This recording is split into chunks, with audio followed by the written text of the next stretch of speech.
Welcome back to the Growing Band Director Podcast. This is episode number 208. I'm here with Chris Humphrey. Chris, how are you? I'm great. Thank you. Sweet. Happy to be number 208. 208, good old 208. It's one of my favorite numbers.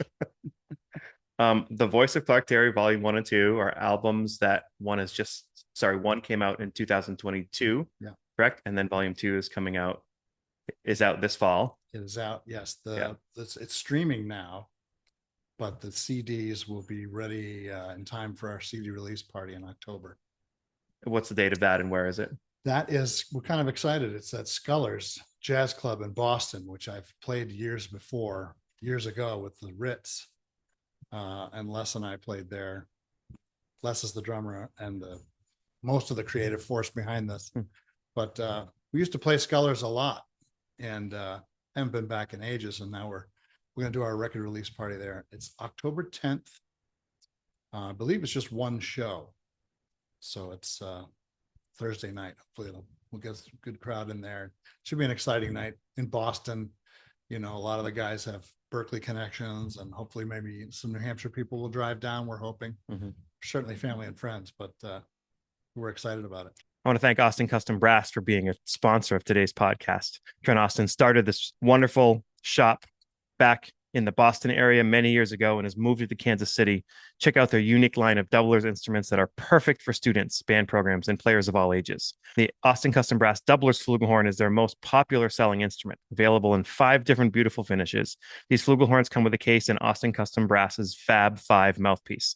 The Doublers Flugelhorn offers a quality sound, playability, and affordability. Get one for yourself or your whole trumpet section today. Call Austin Custom Brass at 816-410-0826. They are located in Kansas City, Missouri, but they ship all over the country and they're wonderful humans and great people to hang with. Austin Custom Brass works with band programs from all over the country. They can provide a bid to you today, work within your school's budget, and accept POs. Call their team today at 816-410-0826 or email at info@austincustombrass.com. So before we get into Clark Terry and all that, and let's just talk about kind of like the concept of the album and, you know, what's that all about?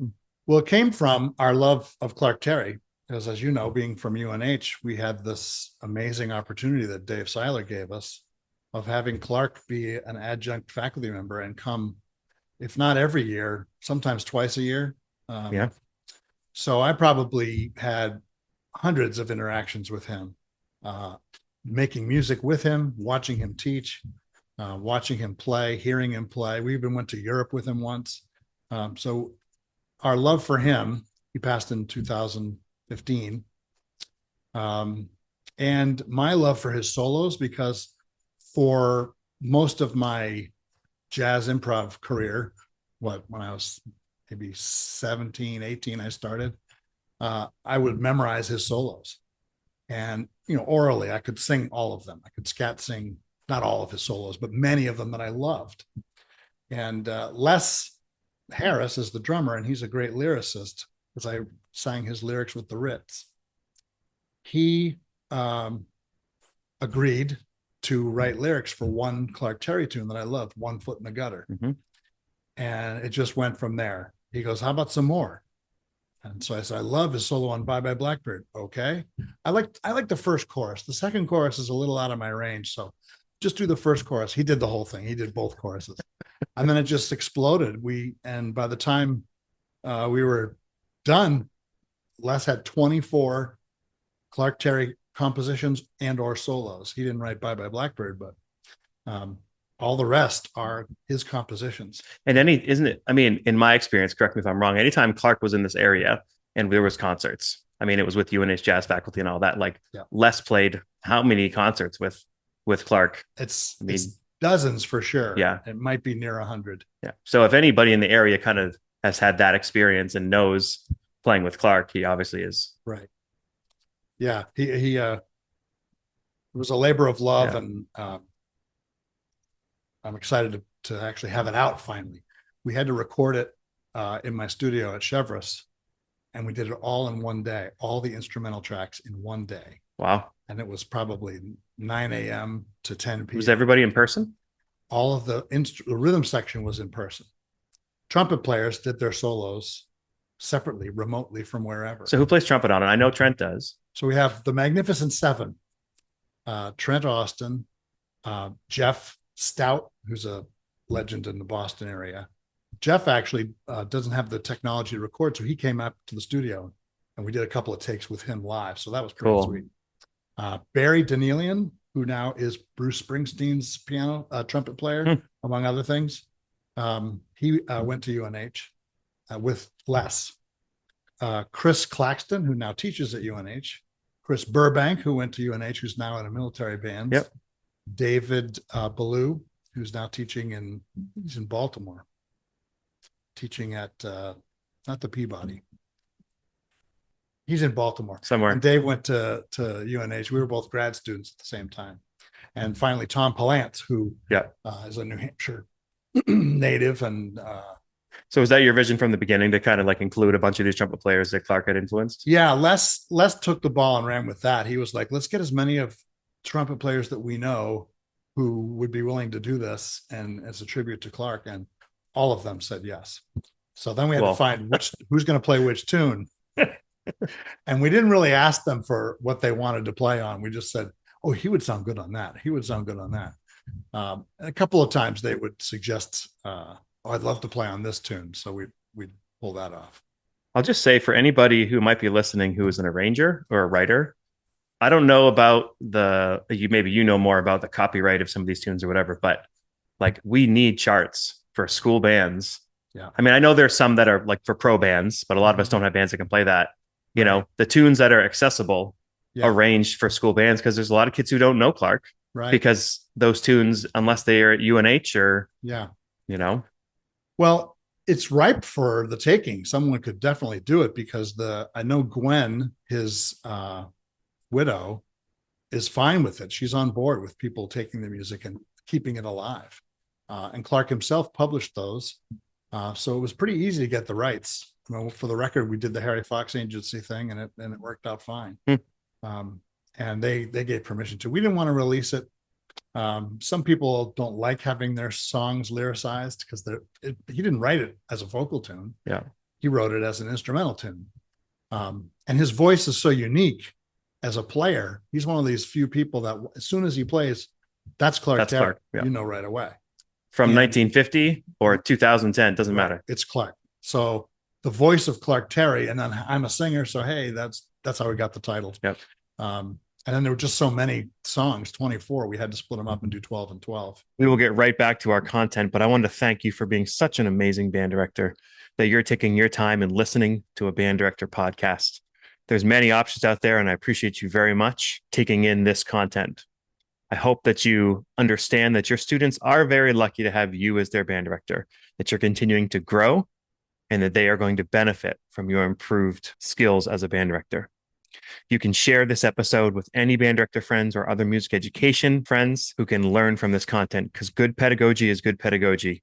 And if you could take a moment and go to thegrowingbanddirector.com, and you'll be able to sign up on our Patreon platform to give at least $5 or $3 a month. And it helps the content continue to be created for you to help our profession grow. Let's go back to our scheduled episode. And there's great tunes that I think of, like TP Time. And I know we're going to get into 5 of these, and we're going to listen to some of them. TP Time's a totally playable tune, a blues with a bridge. So I think it's in the Real Easy Book Volume 2. Yeah, I think it's there. So that's one of those tunes. It's like, it's not just a quote unquote B flat blues, but it's just like a notch more. Yeah. I don't remember how old I was when I learned about blues with a bridge, but it was a while. Like, right. Well, you can do a blues as all the A sections that have a bridge. Like, that's super cool. And so many of his tunes he does have just a blues, and he has Côte d'Azur is basically a minor blues. And he has tunes that are based like Moten Swing. Tunes are based on that. And maybe his ballad Sheba is mostly Misty. So they're very accessible tunes, and good for all students of all ages. Some of them are really hard bebop tunes. Yeah. Like In Orbit or the fast blues there. Serenade to a Bussy too. Yeah. Right. A lot of these tunes are total bebop, and they're not for the faint of heart. People might know Clark as like the legendary trumpet player, jazz, and I think we should educate people a little bit about a lot of the stuff he did, because I think a lot of people don't know. Yeah. But he was a consummate music educator. I mean, I remember him telling us, and I was lucky enough to be a trumpet player, so we would get a couple studio sessions with him every year. And we're just sitting around and be like, let's learn this tune. Yeah. And then all of a sudden you're learning this tune you've never heard before by ear in a group from Right. Clark. And it's like, Yeah. you know, the pressure of that. But I remember him saying he was on the road 200 something days a year because he said jazz is an oral language. Like you have to do this in person Yeah. or you can't pass it on to the next group. Right. One of the greatest things I ever saw him do, and I had one of my students there, and I was able, because I used to be a UNH faculty member and I was teaching high school level. And I brought one of my high school students. I said, hey, come on, let's sneak in here. We can watch. Maybe you can hang out and just see what the pros are doing. And Branford Marsalis was there. So there's Clark Terry talking about what tunes he's going to do with Branford Marsalis. And he's going, hey, let's go. And Branford is trying to learn these tunes. And of course, his ear is amazing.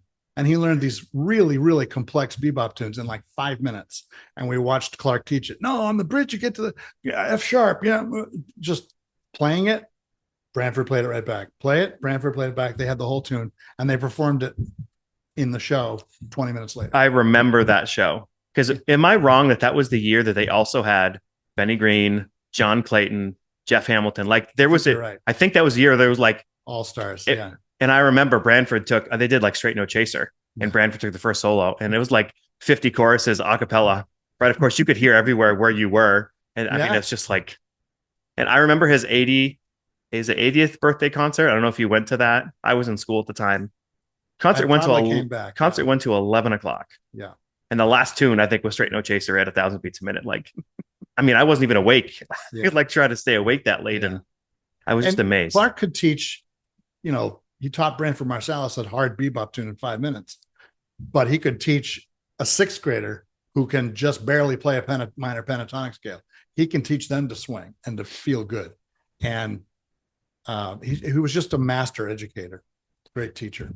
Fun to watch. Alan King, who I know well, I don't know how well you know Alan, but he saw an All-State one year, and Clark did just that. He had this All-State drummer, it was like the second drummer in All-State, and he used this mnemonic device to get him to do something.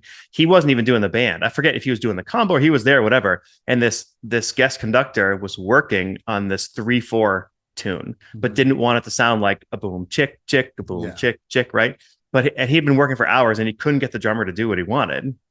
So Clark comes in the room and he's watching for a minute, I guess. And Clark goes up to him and he says, hey, do you mind if I take a shot at it? What am I going to say? No. Please. So the guy goes over and says, hey, it goes like this. And he added words to it. And he went, I parked the car, you parked the car, we parked the car, you parked the car. Can you play that? The kid played it. He's like, there you go. Yep. You know, I know a lot of people say no to the rote thing because that's like kind of teaching by rote. But obviously there's a place for teaching rote. Especially in this music, especially in jazz. I mean, most of what you start doing, if you do it well, is imitating. You're not really going to, you know, innovate until you have some vocabulary. And where do we learn the vocabulary? We learn it from recordings. And if we're lucky enough to have a legend like Clark Terry, played with Ellington, Basie, the Tonight Show band, and he's in the room with you and he's telling you, no, this is how you make that feel good, then you do it. And there's no substitute for it. It was an amazing opportunity we were given. And I'll be forever grateful. Excelsior Music Publishing is proud to sponsor the Growing Band Director podcast with a roster of imaginative composers, including composers who have been featured on this podcast, such as Carol Britton Chambers, Laura Estes, and Tyler Arcari. Excelsior Music Publishing provides new music for concert band, jazz ensemble, solo and ensemble, as well as books and resources for all levels and occasions, including a large and festive selection of music for your fall, holiday, and Christmas concerts. Find your perfect next piece at excelsiamusic.com. That's EXCELCIA music.com. I mean, just you mentioned, a lot of people don't know that he was he the first person to play with Ellington and Basie, or he did. I don't know if it was the first person. Been the only one for a long time. And I wonder if that was in the era of the Basie band, because I've heard these stories. I don't remember if it was from him or somebody else, where if you wanted to sub on the Basie band, that they didn't have music, that you had to know the charts well enough by seeing them live to be able to jump on and be able to play those charts. You'd see them play and they were obviously not looking at music at all, which is amazing. That's pretty overwhelming to me. You play the same stuff over and over again, the same order, maybe, but not me. Yeah. And then, oh, I'm sick. Can you sub? Yeah, but there's no music to read. I mean, that to me is amazing. One time, so the airport rides were famous. right? Because after the gig, they had to bring him back down to Boston. And, Right. you know, I assume you went on some of those. Couple, I went on some too. And like just the ride, I remember it was like in his 80s and I don't know if we're off topic or not, but when I think of Clark, I think of this. He would sleep till you get to Route 1 and he'd wake up. He said, "Hey, can you get me Pepsi?" So you like grab a Pepsi, he drinks Pepsi, and then he would just buzz, a free buzz, no horn, no mouthpiece, for about a minute or two, and then he would stop and start talking. So then I remember asking, "So Clark, tell me like what percentage of that is your warm up?" You know, and he's like, "That's it. That was it." He said, "I'm good. I could play a gig right now." He said, "Everybody talks about all these extensive things. Like you just got to get your lips going, and once you're going, you're good."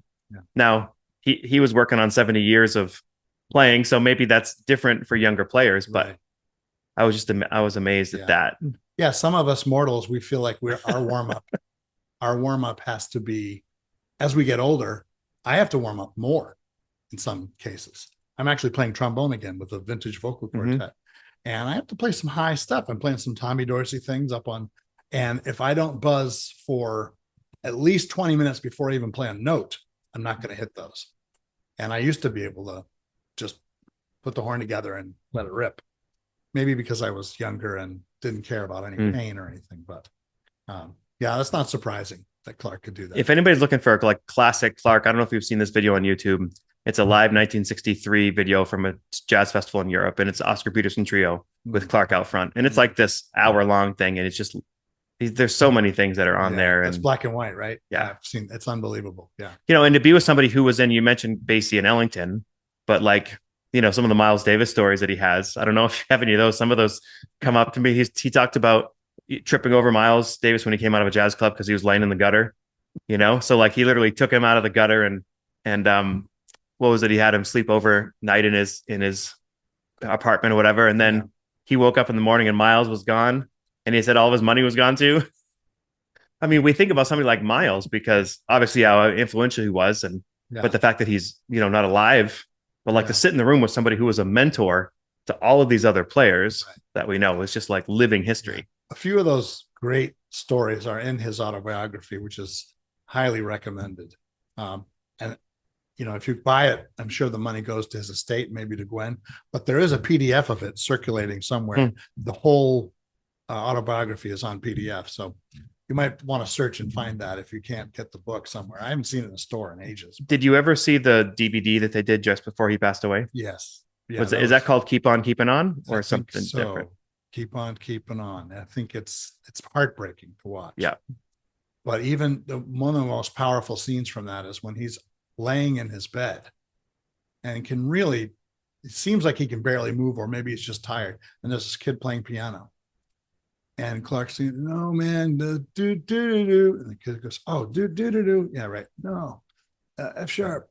Do do do do do do do. Oh yeah, he goes, "Yeah, that's it, that's it." I mean, he's on his deathbed, teaching the joy of music. I mean, the amount of love that comes out of a person like that is, you know, you can't describe it. It's just we got to be grateful that we had him, that we were around when he was playing, and that impact that he had on so many other players. I mean, I know you and I are in that, but like even thinking about somebody like Wynton, you know, who was really close to him through the years too, and was one of those people that kind of visited him in the hospital near the end and all that. And you know, and not to brag, but Sue worked out that when Wynton came to Merrill Auditorium this past year, like she had him stop by her school and work with our jazz bands. Like that was an on the spot. We found out it was happening an hour beforehand.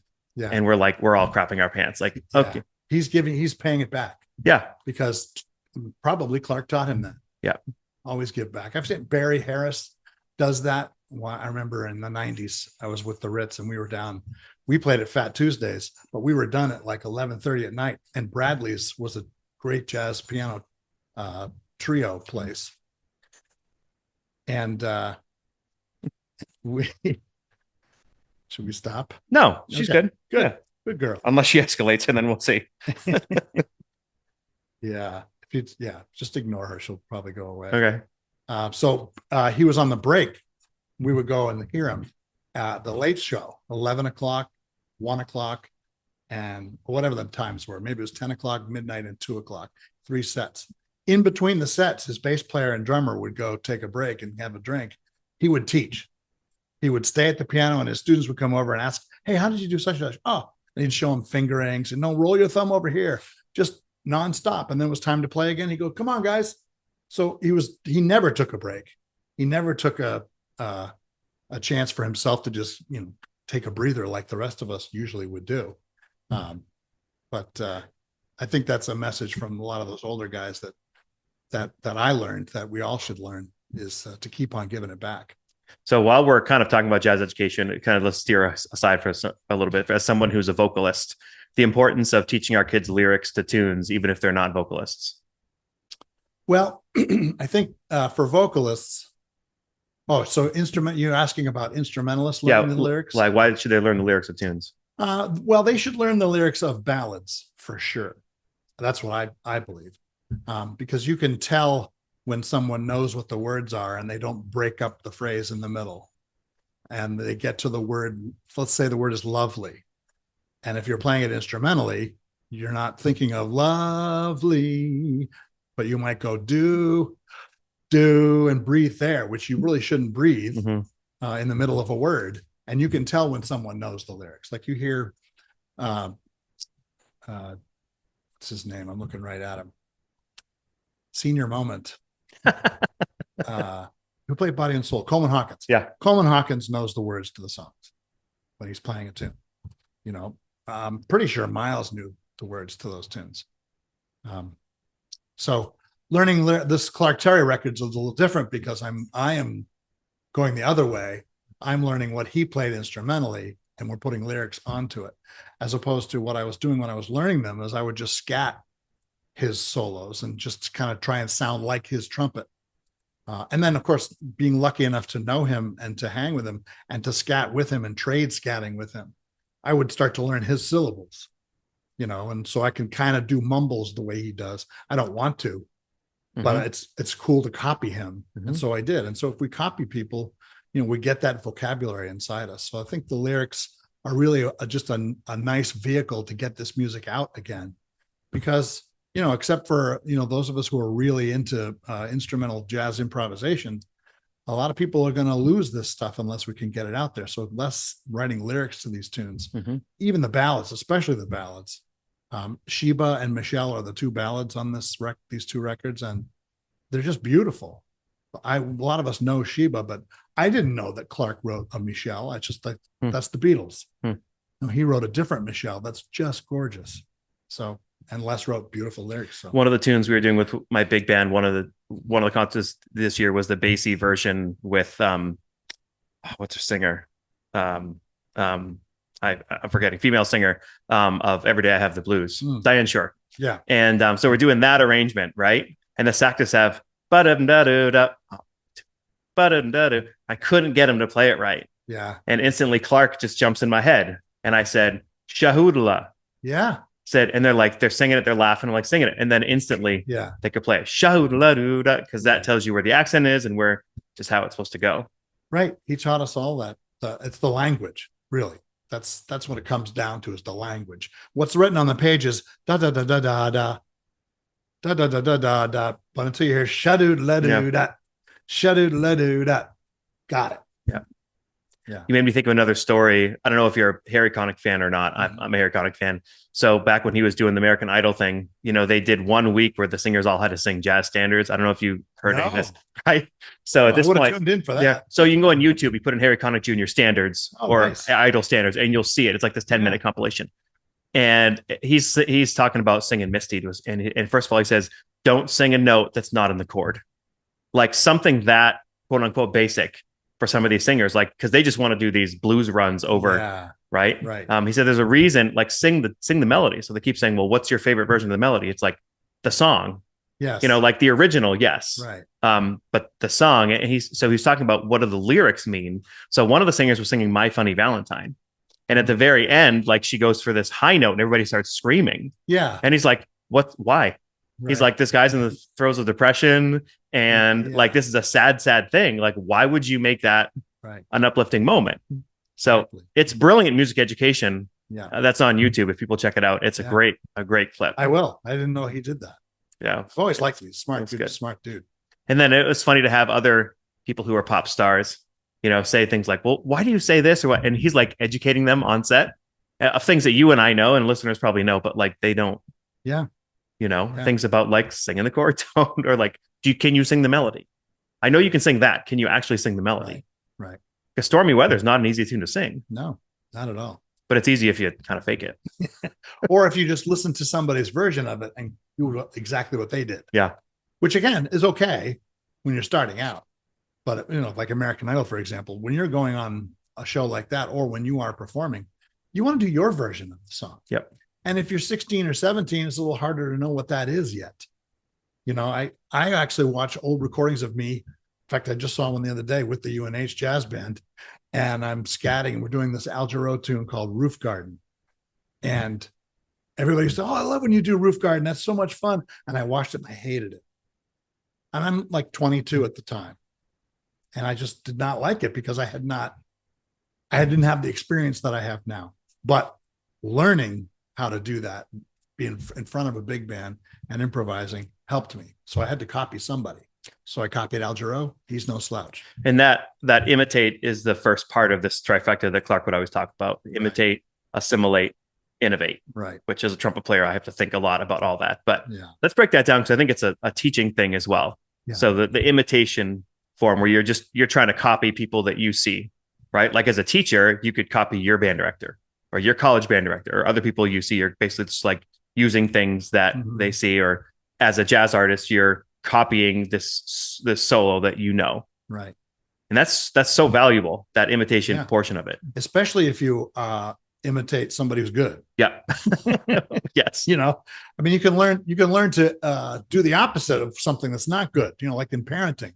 If you have a really bad father, that's not how you father a child. Yeah. Right. But if you have a great father, you're probably going to do a lot of the good things that they did. So if you see great teaching going on, if you're paying attention, you will absorb some of that and probably use a lot of it. Yep.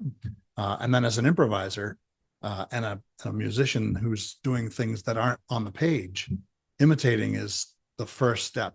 And it's important that Clark did it in that order. Don't try innovating yet.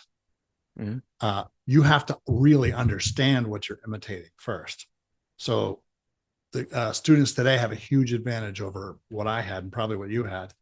You can look up for a transcription of something and somebody probably has already done it. Mm-hmm. There's no question there's several versions of Miles Davis's solo on So What.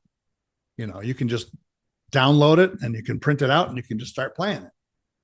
Well, I had to hear it and figure out what the notes were. And so in a sense, I learned it slower, but I probably really deeper. Understood it better. Yeah. And there are some things to say, looking at the written transcription is helpful because you see, all he's doing there is arpeggiating D7. And you might not by ear know that he's arpeggiating D7, but when you see it, that's all that is. And when I was learning some of Clark's harder licks, and I sometimes have to change the key, and I a lot of times have to slow it down. You can hear, if you listen to the original that Clark does, it's like lightning fast, but the lyrics, there's no way I can say the lyrics that fast. So we had to slow it down. And then I'm a baritone singer, so we had to change the key sometimes. Let's jump into one of those really quick because there's an example that we have to play for the people. Yeah. So let's do the Bye Bye Blackbird one. Great. So we're going to listen to the first chorus you said, right, of his solo. Right. And then you use that. Is that the beginning of the track for you? No, it's a break.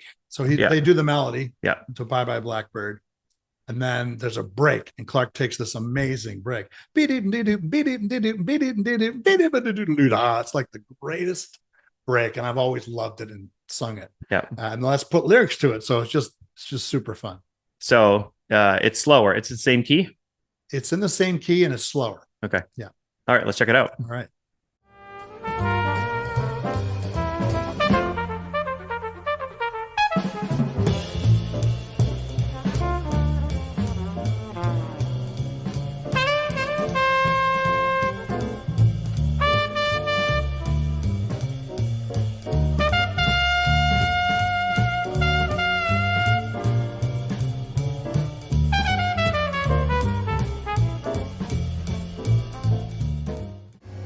You fly by my window, I spy, you fly up to the sky, I never get tired of you. I'm waiting for you, little blackbird. to please fly once again by my window. The sky is clear, it's bright and it's sunny. Grab my coffee and I'll sit here waiting for my morning visit from you, blackbird. The assimilate piece, I actually this morning had to look up the word assimilate. I think I know it, but I couldn't give you a definition. And it said something to the effect of taking something you know and putting it into practice, or no, taking from somebody and using it or whatever. And I just love that because, how many times have you worked on a transcription and then you go to blow over that same tune, all of a sudden out comes that some of that language. You didn't plan it. Yeah. It's just in there and you start using that. I always give this example. I took French for 4 years in high school and I was pretty good. I wasn't really fluent, of course. I would say I would be conversant if you'd speak slowly in French. So my wife and I, we went to Paris and spent a week and a half there. And you try to speak French when you're there, and they're usually pretty nice about it. By the end of the trip, we sat down and ordered our dinner, and my wife ordered something, and I wanted the same thing. And I just, off the top of my head, said, "La même chose, s'il vous plaît." And she goes, "Ah, oui." And she went the other way. I was like, my wife and I stared at each other. What was that? I thought, I don't know. I said the same thing, please. But I didn't go to my my dictionary, look up the same thing. It just came out. So that's assimilating the language when it just comes out of you naturally. You don't have to think. That's where you want to get to that point. That's the example I always give of what assimilate means. And it's always the same. It's the same thing as when kids learn to speak, right? Like they copy you for a while and then they start making their own sentences and using it. Not always correctly, but that's part of the growth process. And then when you get older, you get on the other side and you can't remember the guy's name. You can't remember who Coleman Hawkins is.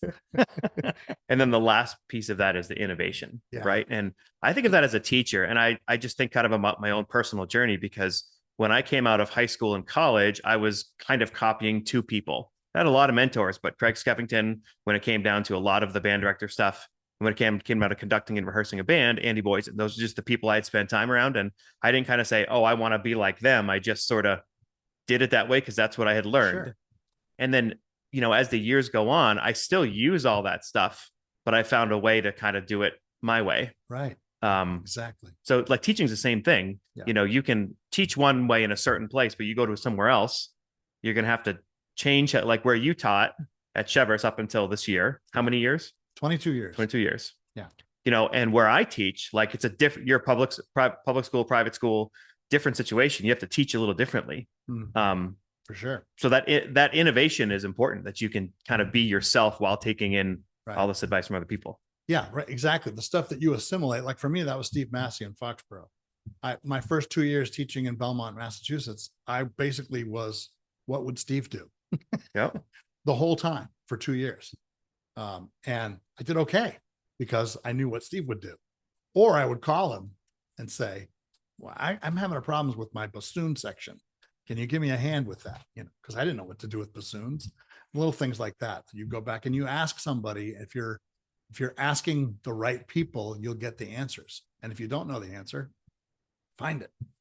So teaching is just exactly like learning to improvise. Getting to the point where you're innovating is when you almost are problem solving without knowing it was a problem. Mm-hmm. So sometimes by mistake, I'll do something over a certain chord change and I'll go, oh, that sounded pretty good when I go back and listen to it. Most people hate to listen to recordings of themselves, as do I. But I'll listen to it and I'll go, oh, I thought that solo was terrible, but it's actually pretty good. And what did I do there? I go back. Did I innovate? I don't know. I would not call anything that I do innovation, but I came up with something that was me. Mm-hmm. It may have been by accident, but at least it was me. Yep. And it came from, this soup that is me. That is a little Clark Terry, little Miles Davis, little Mark Murphy, little Al Jarreau, little Bill Evans, little my favorite players and singers who I've loved and listened to over and over again. And then they come out. And then how do they get organized? How are they jumbled up in a way that is just you? Yes. And we become teachers who teach like we were taught, and players and singers who are emulating the history behind it. when you're improvising and you're not planning everything you're going to play, it's just second nature, right? You're just like stream of consciousness. Like being on the podium is the same way. When you've been teaching for long enough, you might have a plan, but you don't always know how you're going to get to that plan because you've done it enough, and when things come up, you have all these different bags of tricks to use, and that ability to get off a lesson plan. Right. You might have a quote unquote lesson plan, but it's more about your time in front of the kids and you utilizing whatever you need in order to do that. And I just see so many correlations between that as an improviser and using what you've practiced and a teacher on the podium. Right. So yeah, and I also, there's a little bit of an analogy too with if I'm on the podium or if I'm going to teach something, am I teaching the literature, or am I teaching a concept through the literature? Mm-hmm. So when I'm improvising, am I improvising over the chord changes, or as you in your Harry Connick Jr. example, or am I doing something that is led by the text, by the lyrics, or is the mood of the piece what's leading me to do it? So looking for an approach that's a different one each day is really valuable as a teacher and a player. So we talked about the trumpet players on the album, but I want to talk about who else plays on it and who's going to be playing at the Scholars gig. Is it the people from the album, or is there any difference there? It is the rhythm section from the album, plus Gray Sargent, who was Tony Bennett's guitar player for the last, I know 10 years, but maybe 12 years. And then we're hoping to get some of the trumpet players that Jeff Stout is going to play. So the rhythm section is Les Harris Jr. himself, of course. He's our lyricist and our drummer. Marty Ballou, who's Dave Ballou's brother. He plays bass on it, and he was in the Ritz with Les and me. And then Mark Shalansky is holding down the keys on piano. So it's a great rhythm section. Those guys, I still can't believe they did it all in 10 or 11 hours, just 24 tunes in 11 hours. Actually, we only did like 22. I think a couple we went back and did later in the studio, but so that was January of 2021. It's been that long for me to learn all the other stuff. So in the room, in the studio, I would be outside in the hallway, and I hadn't learned Les's lyrics yet because it's so hard. So I would just scat. If I knew Clark's solo by ear, I would do that. Some of them I didn't know. So I would just say, oh, that's where I'm going to improvise. Go ahead. And they would just keep playing. And then later I'd have to patch it in. So it was quite a project, and it took a long time. I'm glad I assume that at the CD release party at Scholars, you guys are going to play some of the stuff from the album. You're going to play everything on stuff from the old album and number 2. Yep. Volume 1 and volume 2. Playing all 24 tunes straight down, or just no way. I can't do that. But we'll 24 tunes. That means nobody gets a solo. Everybody gets a half a chorus. No, we'll probably do, I was going to guess 12 tunes, so maybe 6 from each. What time is it again? I think it's at 8 p.m. at Scholars. Boston, they start things late. Because I think this is I forget what date this is coming out, but it's coming out like a week before that. So people are hearing it in a timely manner. They still have time to get to you still have a week, right? So it's October 10th, Thursday. And Scholars is a great place if you've never been there. It's a little pricey because it's the big city, but they have dinner there. They have a great restaurant. It's it used to be called the Embassy Suites Hotel. And it's right on, on Storrow Drive in Cambridge. It's just a great club, great sound system. So it's going to be a fun night. Okay, next we're going to play some, four more examples, 2 off of each album. So we kind of hear part of the track, and I'm kind of interested to hear about kind of what went into each one as we do it. So the first, we're going to do 2 tunes off of volume 1. The first tune is pretty playable. And if anybody really likes this tune and wants a chart on it, Terry White, who can be found on Facebook and a lot of other places, has a great chart on it that they could reach out and buy from him. It's called Digits. Yeah. And on this one, we're going to hear the head and some of Mark. And who plays on piano, and who plays trumpet on this? I think it might be Dave Ballou. Doodly, doodly, doodly. I don't know. I have to look up. So whoever plays trumpet on it we're gonna hear from a little bit as well. Right. Tell us about the tune Digits. So Digits is it's in D flat, which is kind of cool. I'm sure Terry's chart is not in D flat. No, it's not.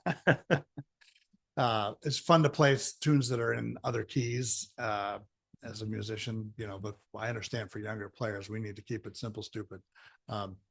And then they'll venture out eventually if they want to keep going into hard, tougher keys. So Les wrote the lyrics to this tune, and all he had to go off was the title. So I'm like, is he going to talk about fingers? What is he going to talk? Well, he's going to talk about meeting some girl and losing her phone number, which Digits. is just great. Yeah. Yeah. Yeah. When I listened to it, I'm like, I thought it was a great story. Yeah. Yeah. It worked great. Yeah. Is this the tune that, does it actually go into 2 for part of it and then 4 for the bridge? Yeah. Well, there's a lot of Like going it's back and like forth 2 between feel two. kind of thing. Starts in 2. Yeah. And then, I feel like there's never anything too basic for people who are listening, because some people don't know a lot of things about things. So like the 2, if people have never played in 2, because it can change a feel of any tune you're playing in. Yeah. That's literally where the bass player is playing half notes, and then the drummer is basically playing that half note time, maybe glorified on the hi-hat, right? Right. Doon, Ka-ding, da ding, da ding, goon, goon. Right. And then when they go to 4/4, it just changes up the feel of it. Generally on the bridge, they go into 4. Sometimes if it's an AABA tune, you do the first A in 2 and the second A in 4, and then go back to 2. It's whatever you decide to do that makes sense. And this one is both. And the thing that's cool about this tune is that the bridge starts the same and then just has a dominant chord seemingly out of the blue, like in the 4th or 5th bar, I think. And it's just like, how do you know you're at the bridge? Well, you know when you get to that spot. Yeah, that's when you hear it. Yeah. And Clark only takes a half a chorus on this. So I'm singing everything that he did, and then the piano player comes in on the bridge. Yeah. All right, let's check it out. Here's Digits.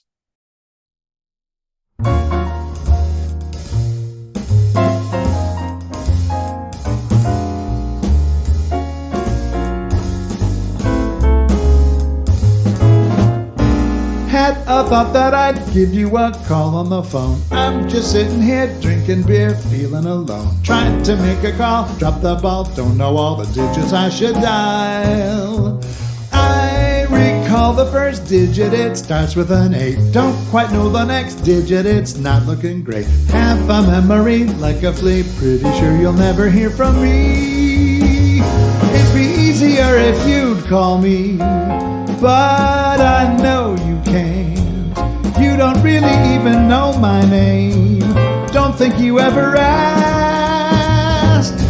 Found your name on a business card, dialed the phone. Got an old-fashioned phone machine, you weren't home. Left my number there if you care. Now you have my digit to call me. Called you on the phone the other day. Had a lot to say. Got nervous, just kept talking nonstop. I went on and on, sounding like a mockingbird. I hope you understood a word. I'm feeling just like I blew it, but I left you all my digits, so I hope you'll call me when you hear my message on your phone.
So the next tune we're going to listen to is Serenade to a Bus Seat. This is one of the harder tunes. Steve Guerra has a great chart on this that is pretty awesome. I have the chart. My band can't play it, so we don't play it, but not many bands can play it. Oh, but when Nate brought UNH back to Montreux recently, and then Trent played on it, that's on YouTube too. Oh yeah. Yeah, he plays a great solo on this. Yeah, Trent knows that like the back of his hand. It was That's a silerism, isn't it? Isn't there a silerism in there? I forget what it is, but Trent played that. It has debut at the Gen Conference, the Jazz Educators Network conference. It was in Texas, I think. Was it in Dallas? Maybe it was in Louisville, Kentucky, where that was. And Steve did a bunch of Clark there. He did Serenade to a Bus Seat, and he did One Foot in the Gutter. And I sang on it. And then Clark played Serenade to a Bus Seat. That was when it had its premiere. But yeah, very challenging chart. We're going to listen to Mark play piano, and then it's going to go to the head out, I believe. Great. So here's Serenade to a Bus Seat. Bus Seat Serenade.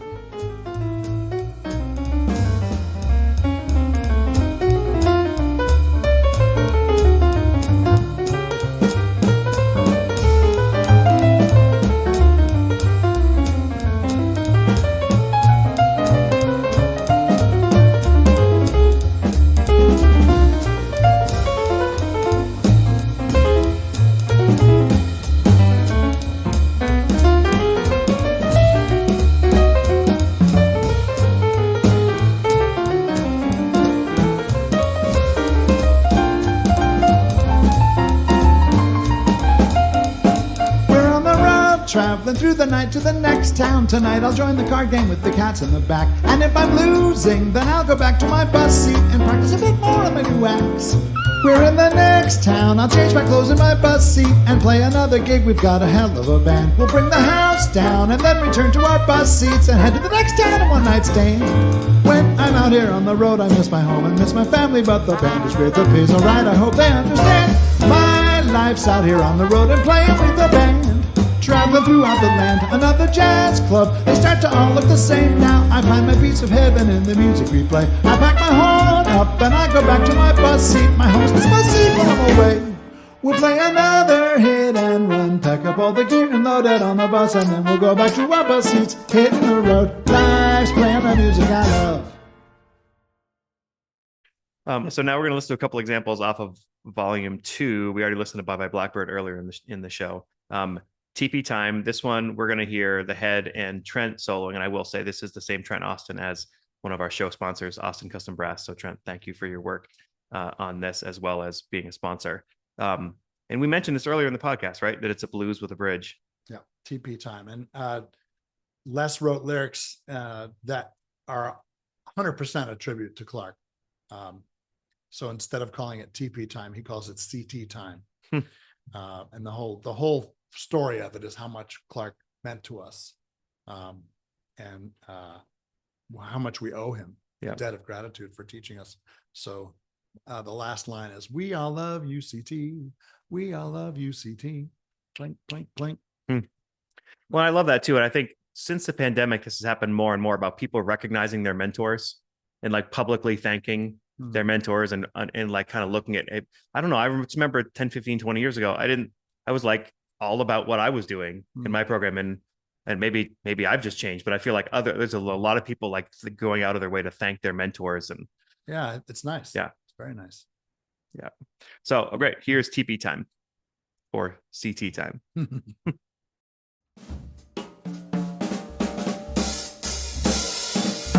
Listen to that sweet sound he has on his trumpet. There's no question, there's no doubt about it.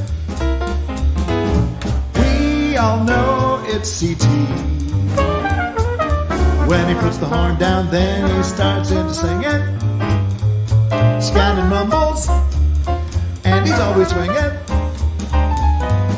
There's no doubt it's CT. He taught us all to find the truth with his message. He spread the word to imitate, assimilate, then innovate. We always will remember. Teaching was CT's other gift he shared freely.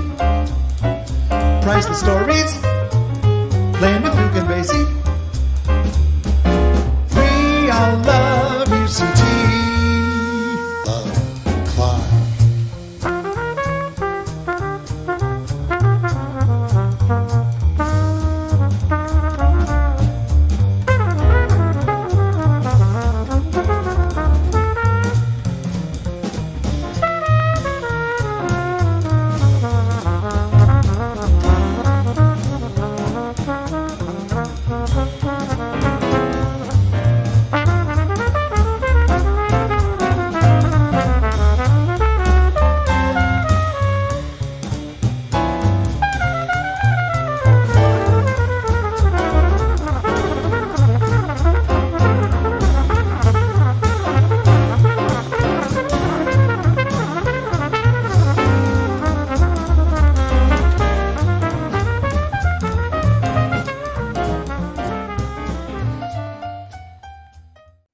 Chris, thanks for making the time. Glad we could do this.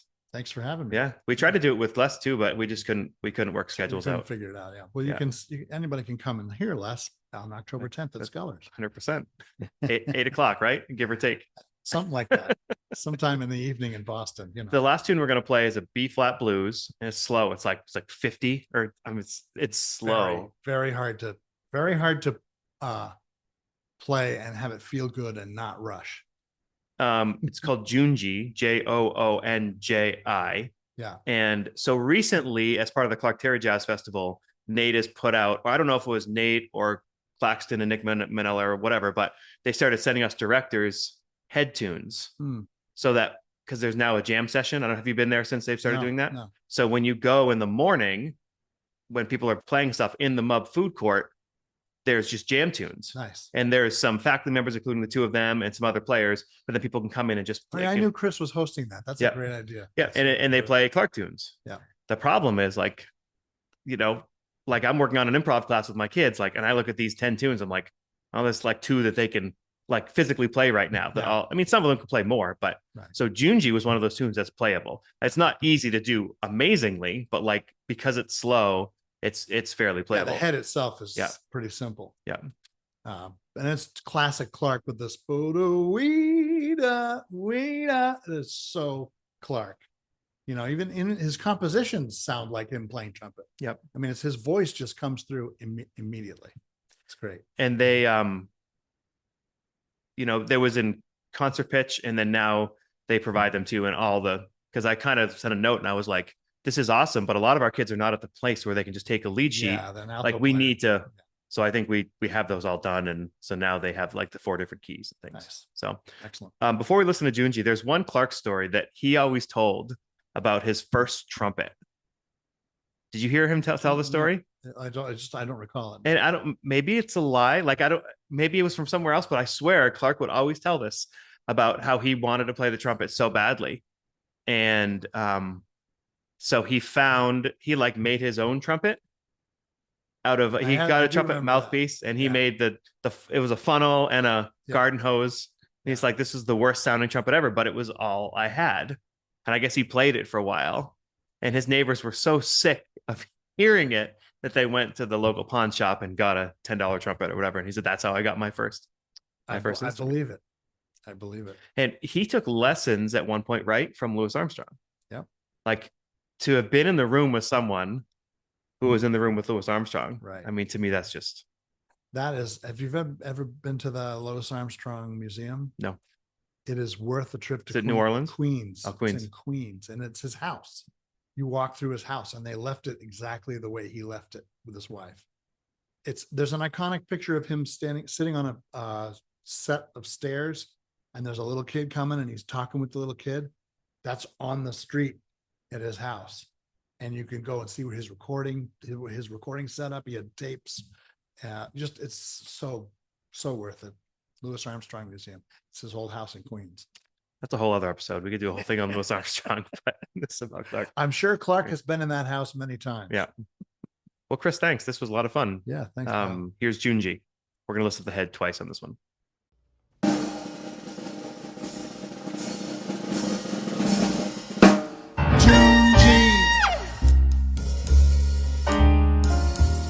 You're the one for me.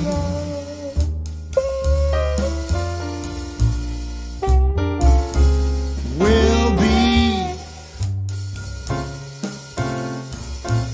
happy and carefree. All my life I'll love you. You are everything to me.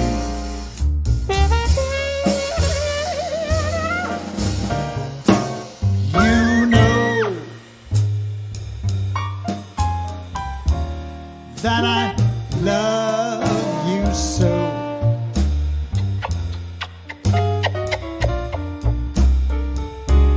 Although we can take it slow,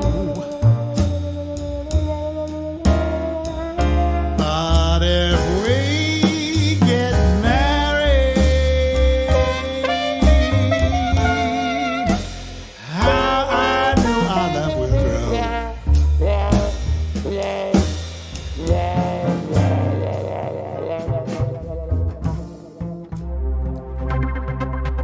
We sincerely appreciate you taking your valuable time and listening to the Growing Band Director podcast. Your students are very lucky to have a band director like you. If you have any suggestions for episode topics or think you have an area of expertise to share on a show with us, please reach out. If you enjoyed this episode, don't forget to subscribe. And if you want to help spread the word, please give us a 5-star review and tell your band director friends to subscribe as well. We're available on Apple Podcasts, Spotify, our YouTube channel, and wherever you listen to podcasts. Thanks for listening to The Growing Band Director. See you next week.